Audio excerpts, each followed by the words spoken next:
if you're a man walking on the spiritual path, I want to speak to you, especially if you struggle with embracing your authentic expression, your authentic voice. And yeah, I've been through a lot of experiences where it revealed to me the importance of really embracing your authentic expression, your authentic ideas, your stance. And yeah, it's just like I've been through experiences where I would prioritize, this unbalanced people pleasing, and then in the end I just get burned and I get disrespected or disregarded, or when people don't reciprocate the same level of like respect and empathy that you give them, right? Or even like the same amount of space, right?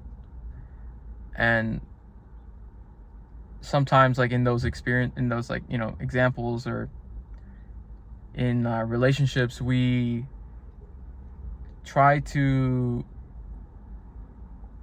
be liked. We try to get them to see us in a particular way, even, and that we want to be perceived in certain ways that are maybe associated with strength and like leadership.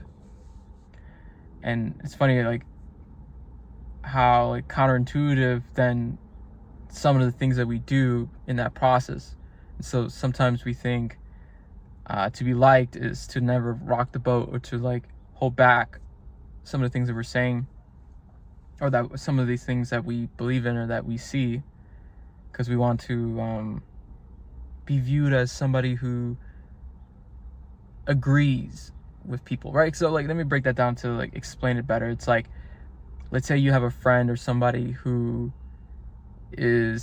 believes in certain things, who like just talks and just like sees the life in a certain way, and by you just being in a space and not challenging them, they like you for that. Like they really appreciate, or they just like being around people who just kind of let them be, right? And so you associate that positive feelings with them like liking you and truly liking you. But if you test the relationship where you kind of just like, in a balanced way, you provoke the space, you kind of challenge some of the ideas, and you start to share your perspective, you'll see how quickly how like shallow the connection is. Let me roll up this window. Yeah, so it's just like, to me, like in those examples where it's like I would associate that likability with just being accepting, right? And just never speaking my truth. But yeah, I just been in that where I would provoke the space a little bit, and just boom, right there, they'll like completely disregard me as a human, and they'll attack me, or they won't even attack the idea, they'll attack me. And yeah, it just, to me, it's like I've and I still like carry these habits of doing that. I know it comes from like unhealed traumas or whatever, and like attachment styles or whatever. And yeah, it's just like I'm making this video also to just remind myself, like in this process, to trust myself, to trust the perspectives that I hold, and to continue to share that into the space, and recognize that I have a particular gift, and I have a particular nuance of seeing things, and it's important to share that in the space, especially in the presence of other people who are also very like, strong wielded. Like, I can share an example. I connected with this woman. She has this business to teach about virtual communication skills and how to show up on camera. Right, like she would critique me right now that I'm like kind of blocking my face and like camera's a little bit slanted. But yeah, it's like, and then she was like creating this product that you would use an AI avatar, and I told her that my first thought was like, why would you create a product using an AI avatar to teach people how to show up virtually? Like, isn't that like counterintuitive? Isn't that go against your business model? It's just like, what are you signaling there, right? It's like, if people, like, you're teaching people, or you're communicating that, hey, yeah, you don't need to learn these skills, just pick an avatar and you'll be okay, right? It's like you're shooting yourself in the foot. And I knew I needed to say that, but I didn't say it initially. But then finally I reached a point where I'm like, okay, I can't even do my job as a marketer if there's a bottleneck, or if there's a problem within the business model itself, within the business operations, within the product itself, right? And so it'd be easy to blame me or blame the marketing for the problem when it's really that. And so I knew I had to speak my truth, but I knew that she's an older woman in her 50s, and she's lived a life, and she's been in the corporate world, and it's part of her strength. She's very like strong-wielded, very opinionated, very fierce. And there's some level of like attachment, and we all have this like, this especially to our own creations, we're very attached, and we're very just sensitive, right? And I know some of the things I'm saying could be paradoxical. I'm telling you to own your truth, and then it's like part of that could be like, oh, even in the face of somebody's contradicting you, you got to accept it, right? Just bear with me, okay? And so I like knew I had to tell her this, and so I told her this even though my voice was shaking, and I told her like how counterintuitive it is. And like I was ready to accept that she wasn't gonna take in my input, and then she was gonna shut me down, and I was ready to walk away. But then she accepted it. It wasn't beautiful like the way that she accepted it, but she accepted it, and she rolled with what I was saying. But the way I was able to even like come to the point of like expressing my perspective on the situation was like realizing the higher lesson with owning my voice, and like just kind of detaching from the outcome of like us being in a relationship with each other, but also just honoring or seeing the higher perspective of like, if I know my perspective is coming from the heart and coming from what I feel like is like a higher guidance, then that's all that matters. It's just like me just trusting in that and putting that into the space, regardless if she puts it into practice or not. I know that at the end of the day that I did my part in that.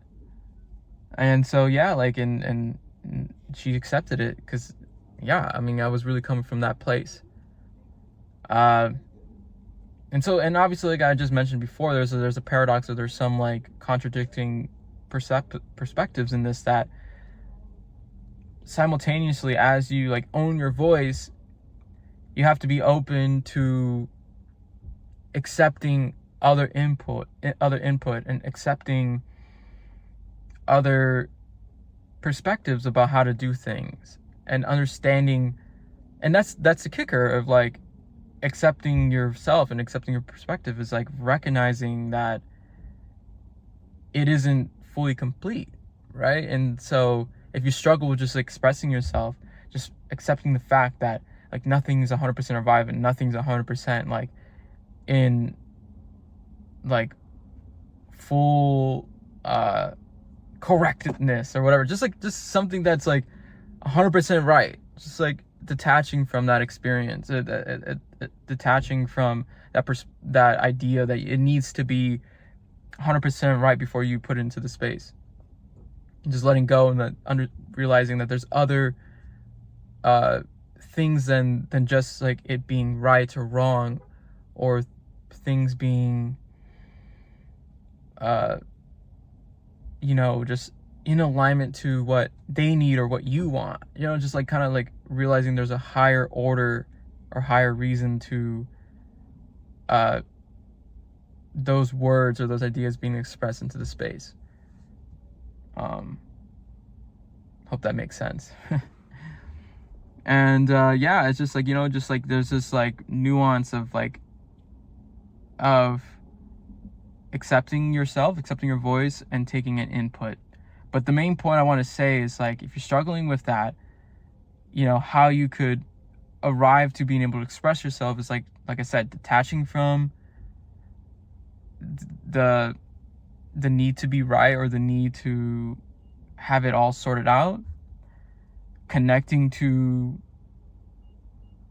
your heart and to your higher self and to like the higher order, and coming from that space. So no matter what you express, you're imbuing those words with that higher intention, and that being connected to that will help you in those moments as you're expressing your higher truth, and help you through the aftermath of expressing your thoughts. And yeah, you'll find that you'll learn to understand yourself better, and you'll learn to understand the other better, and you'll learn to understand how relationships work and how to develop like true deep connections with others, and with yourself. And yeah, just continue to, if you struggle with that, like I encourage you to find opportunities to express your truth. And if it's so hard to do that in your reality currently and with other people, like, well, one, maybe you need to find other people, who are open to that. And or two, pull up the camera, talk to the camera, talk to yourself, talk to the interwebs of people. And in that space that you're cultivating that skill, being able to connect to your authentic expression. But I know that was a rant, and maybe some of it didn't make sense, but if it helped you, then subscribe to my channel. If you want more conversations like this, let me know. Peace out.